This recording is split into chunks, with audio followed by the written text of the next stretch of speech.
Investigators probing the Epstein files have turned their focus towards Hollywood celebrity Ashton Kutcher, as disturbing information surfaces about his ties to a massive blackmail murder machine running through Hollywood. According to an Epstein survivor, Kutcher was involved in luring victims for the trafficking network. But it doesn't stop there. He has blood on his hands, a lot of blood. We're talking about a series of high-profile unalivings, including 2 of his girlfriends, one of whom was the actor Brittany Murphy. As the investigation widens, Hollywood insiders are warning that Kutcher, once cast as Hollywood's golden boy, is likely the next cab off the rank to receive justice, and join his best friend Sean Combs and Danny Masterson in serving a long sentence behind bars. Before we dive in, did you know that Israel has quietly deceitfully seized control of the world's most popular VPNs? In 2026, privacy is a matter of life and death. There's only one VPN you can truly trust. Go to vp.net/TPV and see for yourself. It's fast, mathematically secure, and for our viewers, it's as low as $5.55 a month. Ashton Kutcher knows it's only a matter of time before everything comes crashing down. It already has for his best friends Sean Diddy Combs and Danny Masterson, who is currently serving an indefinite period of 30 years to life in prison for a series of brutal rapes. The heinous nature of the crimes didn't stop Kutcher from writing a character letter to the judge in defense of his friend. It was only after the letter became public, sparking widespread outrage, that Kutcher and Kunis grudgingly issued an apology. We are aware of the pain that has been caused by the character letters that we wrote on behalf of Danny Masterson. We support victims. We have done this historically through our work and will continue to do so in the future. A couple months ago, Danny's family reached out to us and they asked us to write character letters to represent the person that we knew for 25 years so that the judge could take that into full consideration relative to the sentencing. Our heart goes out to every single person who's ever been a victim of sexual assault, sexual abuse, or Nothing says heartfelt apology like angrily turning the camera off after reading a script your legal team carefully crafted to rescue your careers from the dumpster fire of a celebrity rape scandal. According to an Epstein survivor, Ashton's links to Diddy and Masterson are the tip of the iceberg when it comes to his concerns. They allege that Ashton, the butcher Kutcher, has blood on his hands. Not only is Kutcher directly involved in the death of his ex Brittany Murphy, but a whole host of other young women from in and around the 2000s Hollywood scene. You know who actually caused Brittany Murphy's death? This incredibly talented actress was found dead in her home in December 2009. Her death was ruled natural, with the cause being pneumonia, iron deficiency, and multiple drug intoxication. And her husband, Simon Monjack, passed away only 6 months later of the same thing, pneumonia. In an interview, her dad accused someone of poisoning her. The fact is that she was poisoned. And her mother, Sharon, was the first to be suspected, because before Brittany died, she had her write a will and put everything in her own name. The second person in the spotlight, Ashton Kutcher, Brittany's ex. I don't know if you knew this or not, these two have been close friends for years. And Kim Porter, Diddy's wife, also died from pneumonia. What's even stranger is that all three had the same coroner, Ed Winter, who passed away last March. People think this can't just be a coincidence. According to an Epstein survivor, the day Brittany Murphy decided to speak to the authorities about the elite paedophile ring was the day she became a dead woman walking. Because back in the 2000s, the authorities weren't investigating Hollywood's trafficking network, they were protecting it. There's also a theory that Brittany and her husband were poisoned by the government. It claims that Brittany was friends with whistleblower Julia Davis and got caught up. The couple was apparently convinced that the government was spying on them. For Ashton Kutcher, the Masterson guilty verdict was a punch in the face. But the Diddy verdict? That was a hammer blow.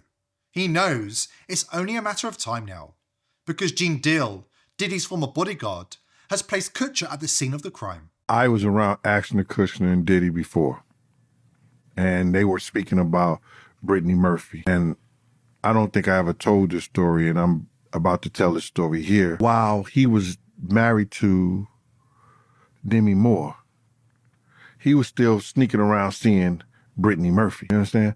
We were going to Nets game.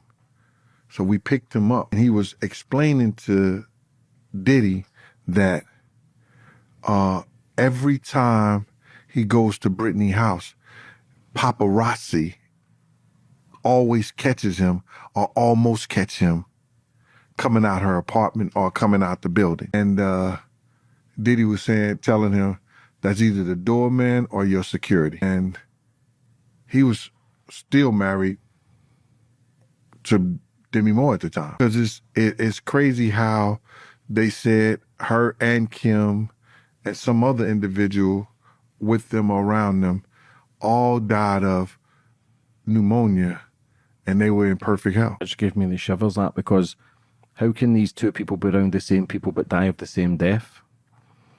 Is it a case of the stories that are going to expose them off, they become a threat, so they kill them off? Epstein recruiter Jean-Luc Brunel suffered the same fate after he offered to testify against Epstein and his network of VIP pedophiles. The Department of Justice refused to hear his testimony, and from that very day forward, he was marked for death. The Paris prosecutor's office has confirmed to NBC News that a former modeling agent linked to Jeffrey Epstein was found dead in his prison cell this morning. The office says that it appeared Jean-Luc Brunel, quote, died by suicide because he was discovered dead from hanging himself with his sheets. NBC's Raf Sanchez is joining us. This is astounding to hear, Raf, this breaking news, especially considering the fact that he died exactly the same way Jeffrey Epstein did. Because the authorities don't investigate the elite paedophile ring, they protect it, they promote it, they're part of it. According to an Epstein survivor who was trafficked to major Hollywood stars, not even 1% of the full horror has been revealed by the DOJ's Epstein files. She's blowing the whistle about Ashton Kutcher right after this important word from our sponsor. Today's sponsor is PillsForever.com. If you think Big Pharma have your best interests at heart, think again.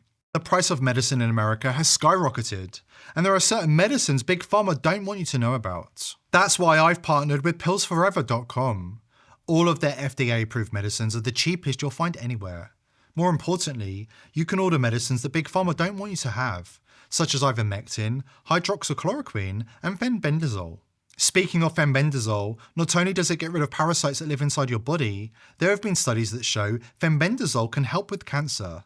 Listen to this bombshell interview with Mel Gibson, who says 3 of his friends who had terminal cancer were cured by the very same ivermectin and fenbendazole available at PillsForever.com. I have 3 friends. All 3 of them had stage 4 cancer. All 3 of them don't have cancer right now at all. And they had some serious stuff going on. And what did they take? Jesus. They took some, what you've heard they've taken. Ivermectin? Fenbendazole. Fenbendazole, yeah. That's yeah, I'm hearing that a lot. They drank hydrochloride something or other. Get 15% off using coupon code People's Voice at the checkout. Please click the link below this video to take advantage of this fantastic offer. Ever wonder why Alicia Silverstone never worked with Ashton Kutcher? 2 Hollywood icons from the same era. Well, Silverstone knew that being close to Kutcher massively increased your chances of dying of a rare strain of pneumonia, or finding yourself in a pool of blood with dozens of stab wounds. If you're finding this hard to believe, if you think Hollywood couldn't be this evil, you haven't heard anything yet. Because Hollywood is rotten to the core. Look at Demi Moore. She was married to Kutcher while he was running around behind her back, staying close to Brittany Murphy while she was slowly being poisoned to death. And guess what? Demi is not some innocent victim in all this.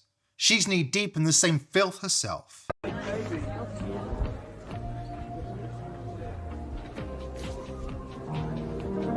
one more time.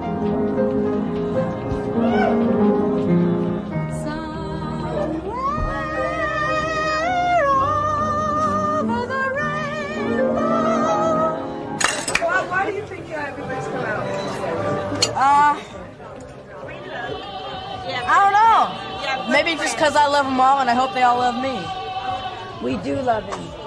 And I love them.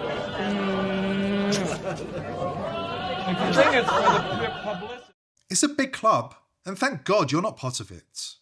Notice the way she stopped to sing Somewhere Over the Rainbow? That's a classic MK Ultra tell. Now, back to Kutcher the Butcher. According to an Epstein survivor, Kutcher is the pawn that links the Diddy and Epstein trafficking networks. His role? My name's Jane. I was one of Jeffrey's girls. 15 when they pulled me in. I'm done keeping quiet. There is this big Hollywood actor. You know, the pretty boy every teen girl's obsessed with. Jeffrey used him heavy, especially early on. When he was just starting out, he had to kill to get his shot at stardom. And he was damn good at it. He enjoyed it. Liked it messy, slashing, blood, screaming, gore. That's how he built his whole career. Once the girls were inside and wanted out, Jeffrey sent him back to handle it. I saw what he did to 2 girls who tried to talk. He's a psychopath, a serial killer hiding behind that famous smile. I know he was tight with Diddy too, but I can't talk about that. I can only speak on Jeffrey. He used him to lure the girls in and to shut them up when they got loud. He had a big career for a while, until it all fell apart. You can only keep those skeletons quiet for so long. I'll swear to every word about Jeffrey. The world needs to know who he really is. That's all I got on Ashton Kutcher.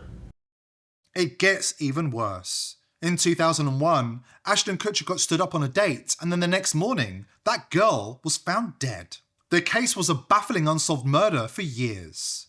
But in 2024, a shocking new detail emerged that completely shifted the perspective on the entire case. Ashton Kutcher has a lot of explaining to do. Ashton the Butcher Kutcher. A lot of people keep asking me, why am I talking about Ashton? And some of you may be new to this, but I am true to this, so here we go. The Butcher name fits. In 2001, there was a very gruesome unaliving that went down, okay? Ashton was dating the girl that got gruesomely unalived 47 times to the point to where she was almost decapitated. This happened back in 2001, and I've been saying it since it went down that he did it. Allegedly for entertainment and educational purposes only, of course. Ashton was supposed to be picking her up to go out on a date. And when he arrives to the house, he said that he noticed that there were wine stains everywhere. And so he left. The police later then find his fingerprints all over the place, and he's enthralled in a massive unaliving case. Now, they do have a guy named Michael Gargiulo that went to prison for this, who allegedly he admitted to. All the other ones except this one, he holds firm that he did not do it. But he's admitted to all the others. And he specifically said Ashton did that. Now, as you know, Ashton and his wife, Mila Kunis, wrote letters not very long ago for Danny Masterson, talking about, oh, he's a father and a great friend and this and that and the third.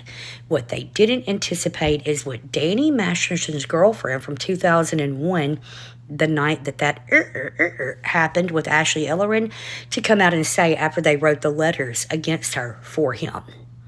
And she says, Ashton, did you forget that I was there on speakerphone that night? I heard everything that you said. I know the secrets that you and your mentor keep, talking about the two of them, Ashton and Danny Masterson. Now, Danny Masterson he had Christy Bixler, who was his live-in girlfriend at the time. He was on speakerphone when Ashton called and was talking about what he had just seen at Ashley Ellerin's. So, he tells the police that he saw wine stains everywhere, okay, because it was too dark to see in and see wine stains everywhere, okay, that's lie number one. Number two, instead of leaving, freaked out, calling 911, trying to save anyone's life, he decides that he's scared about his career, is what he tells the police. So he decides he's going to call his best friend, Danny Masterson. Okay, now, he's your best friend, but you didn't know he was a rapist at the time? Come on now. Spends an hour on the phone with Danny and his PR team, okay, outside of the apartment, never moves. They don't tell him to leave, they tell him to sit right there. So what do you think they had done? Allegedly for entertainment purposes only. If this was a book, I would assume they had someone call in a fixer. Speaking from experience in the entertainment industry, but anyway. So here's the deal. When it came time for Danny Masterson to go down, do you think Ashton wanted to write those letters and ruin his career? No, but he didn't anticipate on the living girlfriend being over there on speakerphone the night of the conversation, because he still to this day did not know up until he wrote those letters that she was. He wrote those letters for Danny because he had to write those letters for Danny over Ashley Ellering. Now use your imagination and let it run wild. Michael Gargiulo, the man that's in prison for it right now, admits to everything he's ever done, tells the truth about it, except for this one. Why? Then shortly thereafter, all this stuff goes down in 01. They're trying to find a handler for him, trying to find one. So finally they send him to me to clean all this mess up. Because even at best, if he didn't do it and Michael Gargiulo did do it, he thwarted an investigation to where the man could have been caught quicker. But I don't think Michael did it at all. And then now we see him involved with Brittany Murphy years later. And then you can put 2 and 2 together from there. Because even when all this stuff went down with Ashley Ellering, him and Diddy were forming a bond. Oh yeah. You can only keep those skeletons quiet for so long. And remember when Kanye said they couldn't control him because he's never killed anybody? Maybe that's exactly why they came for him so viciously. Blood pays for stardom in this town. And some pretty faces are willing to pay that price, over and over again. Stay awake, keep digging, because the bodies are starting to surface. And we won't stop until everything is revealed.